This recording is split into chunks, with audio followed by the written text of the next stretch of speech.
Welcome for the new video. The purpose of this video is to understand trapezoidal rule. Trapezoidal rule is a numerical method for solving the integrals. And in today's video, this is the sequence that I would intend to follow. First of all, I would like to tell you that why we use numerical integration, and then we will see what is the difference of using rectangles and trapezium, then area of trapezoidal. Then of course we will study the trapezoidal rule. We will see that how trapezoidal rule and polynomial interpolation are linked with each other. Then we will solve some examples, and at the end we will present the summary of the lecture. As we know that definite integral is used to find the area under the curve, and if a particular function is given to us, then this type of curve represents the graph of the function, and with the help of definite integral, we can calculate area under the curve. And there are different methods that we have studied for it. For example, we have studied Riemann sum, and we can use the definite integral. So Riemann sum is an expression having limit and an, whereas definite integral is the thing that is dependent upon the formula of integration, and from both of these uh, we get the area under the curve for the function I have shown you earlier.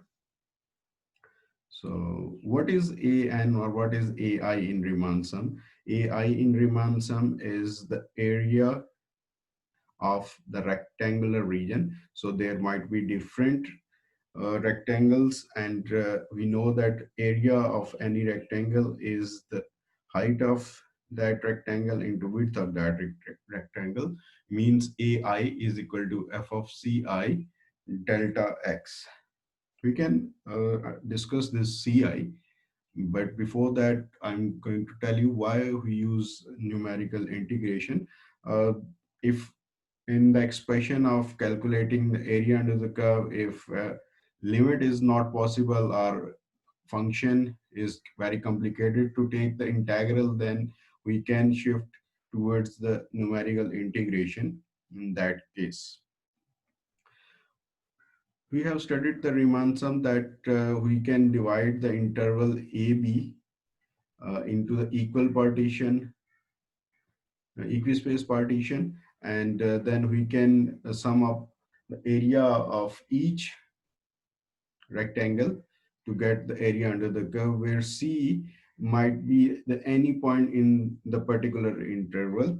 If we assume that C is the midpoint of any interval, then this is the form of the rectangles that we get.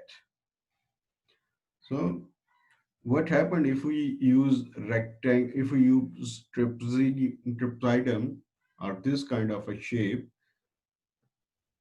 versus the rectangle?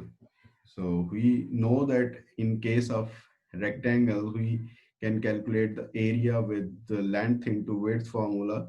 But in case of trapezoidal rule, I have a trapezium which involves two values of the function. And now I need to get what will be the area of this particular portion. So first, we will see what is the area of a trapezoidal and what is a trapezoidal basically. A trapezoidal is any shape, any closed shape, which has at least one pair of parallel sides. At least one pair of parallel sides. So you can see that there are different shapes with having at least one pair of parallel sides. There might be more than two parallel sides, and we know these shapes as rectangles, squares, parallelogram. But if any closed shape having two parallel sides, then we call it a trapezoidal.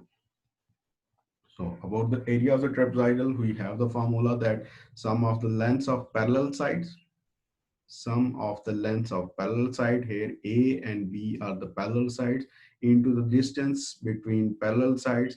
So h is the distance between the parallel side divided by 2. So area of trapezoidal is a plus b by 2, where a is the length of the parallel side and h is the length between distance between these parallel sides.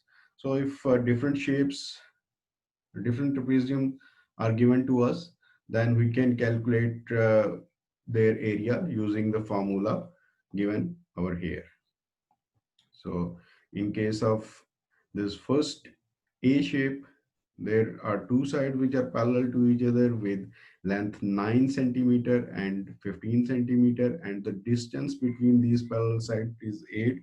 So if I use the formula, I'm going to get sum of the parallel side mean 9 plus 15 into h, which is 8 divided by 2 is 96. Then b, having the length of the parallel side is 10 plus 12 into distance between them is 7 divided by 2 is the 17. And similarly for the third, I am going to get 32.5. So now we can apply this formula to our problem where we want to calculate area under the curve using the trapezoidal, or with having two information of the function. So in this case, the length of the parallel side is f of xi minus 1 and f of xi. So we have to add this length according to formula, and the distance between them is delta x. So delta x over here divided by 2 from the formula, which is over here. So if we apply this formula, we can have ai in this form. So as we know that if we make more partition, then we will going to get an accurate result. So trapezoidal rule is basically we divide uh, we divide interval in equi-space distance with equi-space distance means that the distance between any 2 points is delta x, and we try to make trapezium for each interval and then calculate the area of each trapezoidal, and then we add the end sum of these trapezoidals to get the area under the curve. So this is what I'm talking about, that if any function is given to me, I will divide the function, I will divide the interval a, b in equal spaces, and then I will construct a trapezoidal or trapezoid. So for each area, I have different trapezoids, and I'm now going to add these trapezoid to get the area under the curve. So here you can see that for the first trapezoid, the parallel sides have length f of x naught, f of x1, delta x is the distance between them, and 2 from the formula. So this is the area of the trapezoid 1. This is the area of trapezoid 2. This is the area of trapezoid 3. This is the area of trapezoid 4. This is the area of trapezoid 5. And if I simplify them, I can see that delta x and 2 is present in every term. So I can take this as a common. And when I take this common, I found that f of x1 is present twice, f of x2 is present twice, f of x3 is present twice, f of x4 and f of x4 is present twice. So only first term and the last length, this length and this first length is used once, so they are over here, and rest all of the values, function value at f of x1, function value at f of x2, 3, 4, they are used twice. So in general, I have the formula that first term and the last term will appear once, whereas all the middle terms will be with the multiple of 2 because they appear twice in the calculations. In general, if I want to do this for n plus 1 data points, so I divide the interval in the same fashion. This is an equally spaced intervals. So distance between any 2 points is h, and I can get h from A and B using this, and n will give me the number of intervals, and I can get x value with the help of this formula. So this is not a new setting, but it is just dividing the interval a b in equal setting, and what information we get after using the value. So this is an important thing to remember, that if we want to divide a b in equal space intervals, then length of interval and the number of interval are given. If one of them is given, we can get the other value. If, for example, n is given, I can get the value of h. If h is given, I can get the value of n. So this is the general formula. General formula says that the first value and the last value appears once, and all the in-between value, all the middle value will be uh, appearing twice. So there is a 2 and sum of all the values from 1 to n minus 1. We can prove this result if we assume that we have generalized, we have divided the interval from x naught to xn with an equal partition. Then of course we know that any integral can be written as f of x naught to f of xn may be written as from x naught to x1, then from x1 to x2, and then from xn minus 1 to xn. So we can partition the interval like this, and for a single interval, we we have the formula that from x naught to x1, this is the formula, and similarly from x1 to x2, I have this formula, and so on. I can use this formula. I can take h by 2 common, and I can find that f1 and f2, f3 up to fn minus 1 are appearing twice, so I have to multiply them with 2, whereas the last and the first term is appearing only once. So this is represented here, first term and the last term, and then 2 into the middle value, sum of the middle values with h by 2 as common. So this is the general formula, and now I'm going to show you how trapezoidal rule is linked with polynomial interpolation. Basically, trapezoidal rule is a definite integral in which we have x naught and x2. Only two data points are required, and this formula can be obtained if we write the interpolating polynomial of degree 1. You can see that if there are two data points, then it will be a polynomial of degree 1 or the straight line, and we obtain this polynomial with the help of this data. If we integrate this polynomial, we will get the same trapezoidal rule that we have obtained from the previous discussion.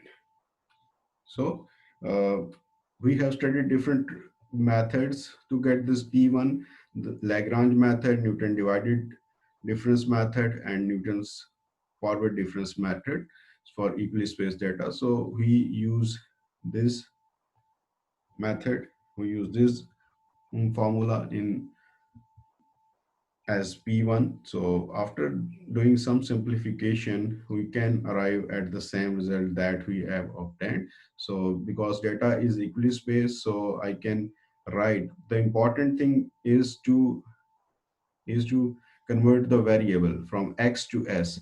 And what is s? We know that in case of forward difference, we have studied that s is equal to x minus x naught by h. So from here I can write that I can get x is equal to x naught plus sh. So if I take s as a variable, so I can change the variable by dx is equal to h ds. So what will be the limit in case of s?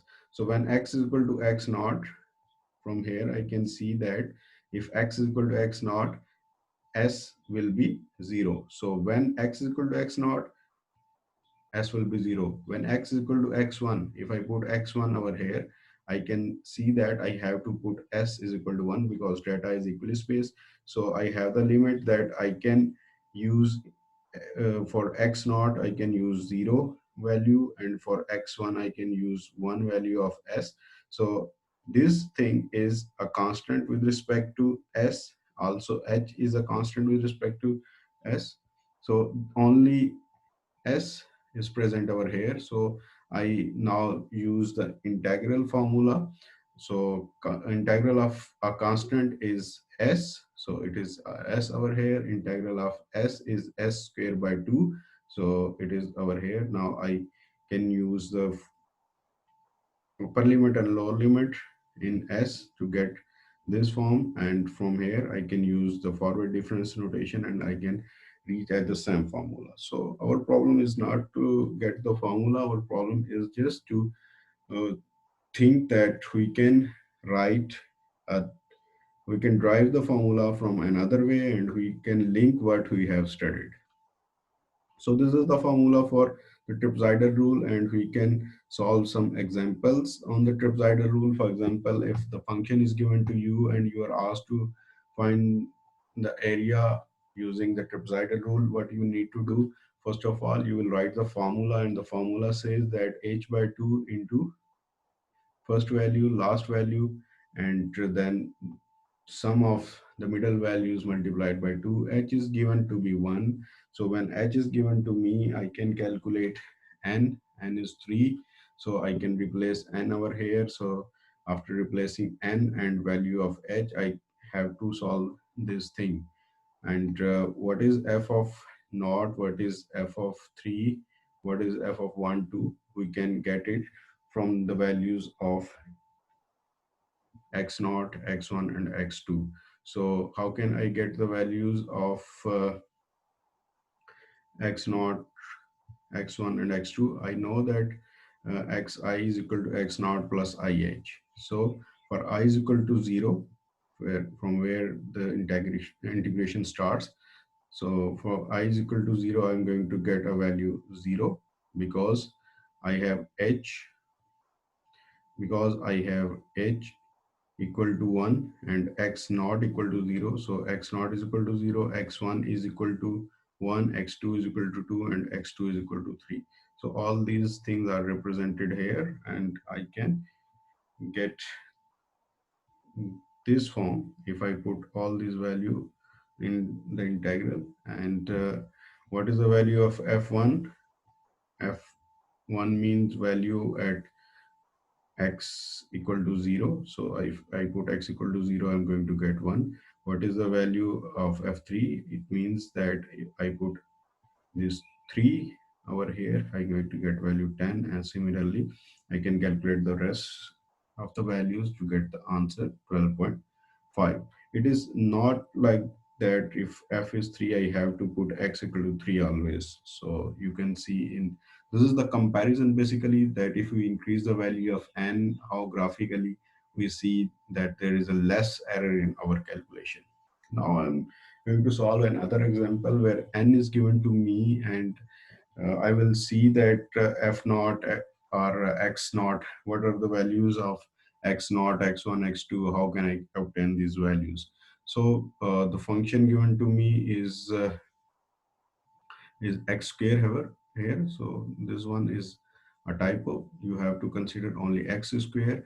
So for x square, this is the formula, and when n is equal to 4, h is equal to 0 0.2. For this value, I have to note that this is a typo, plus 1 is not here, only x square is here. So this is the formula that I obtain